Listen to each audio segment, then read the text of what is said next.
धमाका था माइनस।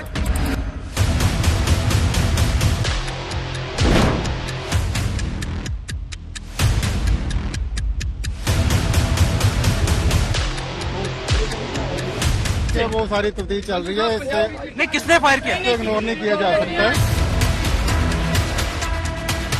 मैं डीजीपी साहब ना सारे इंटैलीजेंस के अफसरां ना मीटिंग ली है और सारा डिटेल जी है वो निकल रही है।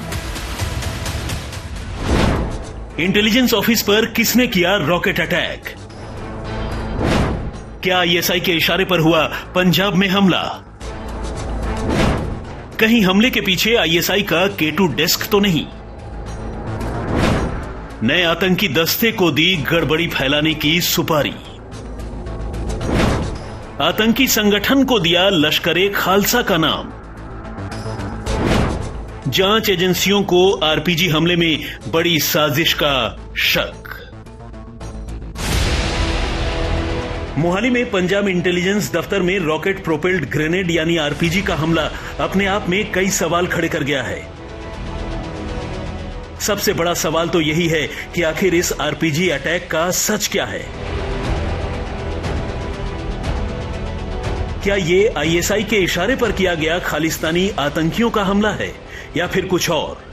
क्योंकि जिस तरह हमले में रॉकेट प्रोपेल्ड ग्रेनेड यानी आरपीजी का इस्तेमाल किया गया, वैसा हमला करना हर किसी के बस की बात नहीं है। ऐसे हथियारों का इस्तेमाल आमतौर पर फौज या अर्धसैनिक बलों के जवान ही करते हैं। ऐसे में अगर पंजाब इंटेलिजेंस के दफ्तर पर रॉकेट प्रोपेल्ड ग्रेनेड यानी आरपीजी से हमला होता है तो मामला यकीनन गंभीर हो जाता है।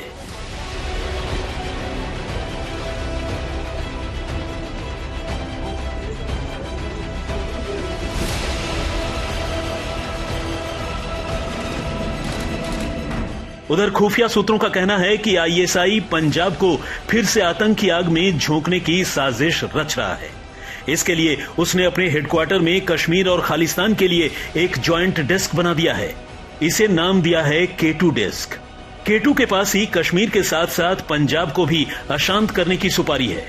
और तो और आईएसआई ने इसके लिए एक नए आतंकी संगठन की भी शुरुआत की है, जिसे नाम दिया है लश्कर-ए खालसा। फिलहाल मोहाली में हुए अटैक की पूरी तस्वीर बेशक साफ नहीं हुई हो, लेकिन यह हमला आईएसआई की साजिश की तरफ इशारा जरूर करता है। वैसे भी आरपीजी पड़ोस के किसी दुकान से खरीदकर लाया नहीं जा सकता। इसे चलाने के लिए भी ट्रेनिंग की दरकार होती है।